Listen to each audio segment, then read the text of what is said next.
Hello दोस्तों, अगर आप शेयर मार्केट में रेगुलर हैं तो आपने आईपीओ ज़रूर परचेज किया होगा और आईपीओ को सेल भी करा होगा।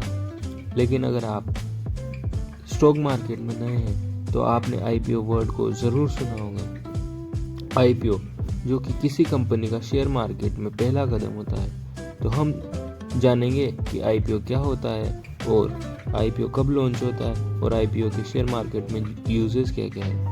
तो जैसे कि मैंने रिसेंट मेरी वीडियोस में बताया था कि शेयर मार्केट क्या होता है और स्टॉक एक्सचेंज क्या होता है, तो इन्हीं टर्म्स के साथ हम आगे बढ़ेंगे।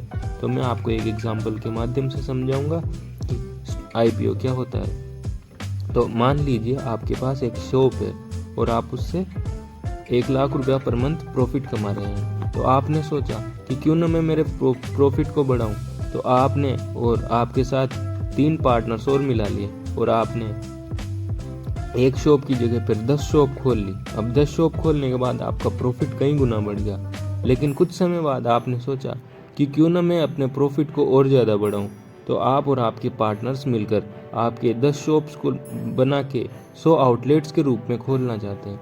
लेकिन 100 आउटलेट्स खोलने के लिए बहुत सारे फंड की ज़रूरत पड़ेगी। तो अब आपके पास फंडिंग नहीं है उसके लिए, तो आप फंडिंग्स को कहाँ से अलॉट करेंगे। तो उसके लिए आप जाएंगे इन्वेस्टर्स के पास, जो बहुत सारे तरह के होते हैं, जैसे कि एंजल इन्वेस्टर्स और भी कई तरह के।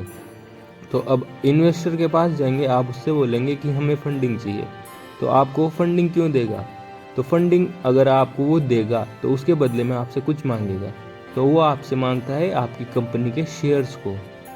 तो जैसे कि अगर वो आपको 1 करोड़ की फंडिंग देता है और उसके बदले में आपसे 10% के शेयर मांगता है, तो अगर 1 करोड़ की वैल्यू 10% है या फिर 10% की वैल्यू 1 करोड़ रुपए है, तो बाकी बचा हुआ 90% की वैल्यू 9 करोड़ और आपकी कंपनी की वैल्यूएशन यहाँ से तय हो जाती है, जो कि 10 करोड़ रुपए निकल कर आती है। एक सिंपल कैलकुलेशन है, आप भी कर सकते हैं। तो कि यहाँ से आपकी कंपनी की वैल्यूएशन निकल के आ जाती है। तो अब आपकी कंपनी को हम लिस्टेड कराने के लिए, ताकि 90% जो फंडिंग है उसको भी हम अलॉट कर पाए, जमा कर पाए, तो वो 90% फंडिंग के लिए हम आपकी कंपनी को लिस्टेड कराने कहाँ जाएंगे? स्टॉक एक्सचेंज पर। अगर आप स्टॉक एक्सचेंज नहीं जानते हैं तो मेरी पिछली वीडियो देख लीजिएगा। तो स्टॉक एक्सचेंज हमारी कंपनी को लिस्टेड करेगा, ताकि वो लिस्टेड कंपनी शेयर मार्केट में रन कर सके और उसके शेयर्स को आम पब्लिक खरीद सके। तो जब पहली बार स्टॉक एक्सचेंज के माध्यम से कोई आम पब्लिक हमारे कंपनी के शेयर्स को खरीद पाती है, तो उसे बोलते हैं आईपीओ, मतलब इनिशियल पब्लिक ऑफरिंग। जब पहली बार हमारी कंपनी के शेयर्स को आम पब्लिक के लिए ओपन कर दिया जाता है, तो उसे ही आईपीओ कहा जाता है।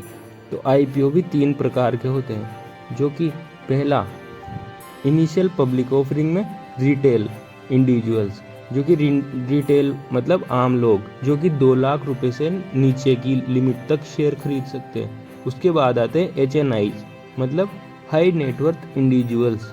ये एक लिमिट में 2 लाख से ऊपर की लिमिट में शेयर्स को खरीद सकते हैं। और उसके बाद तीसरी कैटेगरी आती है इंस्टीट्यूशनल इन्वेस्टर्स की, जो कि बहुत ज़्यादा अमाउंट में शेयर्स को खरीद सकते हैं आपकी कंपनी के, और इनका एक बड़ा हिस्सा भी होता है। तो यही आईपीओ है और इसी की 3 कैटेगरीज है। तो आपको जानकारी कैसी लगी? अगर आपको जानकारी अच्छी लगी है तो कमेंट सेक्शन में ज़रूर बताएं। और आपको स्टॉक मार्केट के बारे में अगर और नॉलेज चाहिए तो हमें कमेंट करके ज़रूर बताएं। और वीडियो को लाइक करें, शेयर करें और ऐसी नई नई जानकारी के लिए हमारे चैनल को सब्सक्राइब करें। Thank you.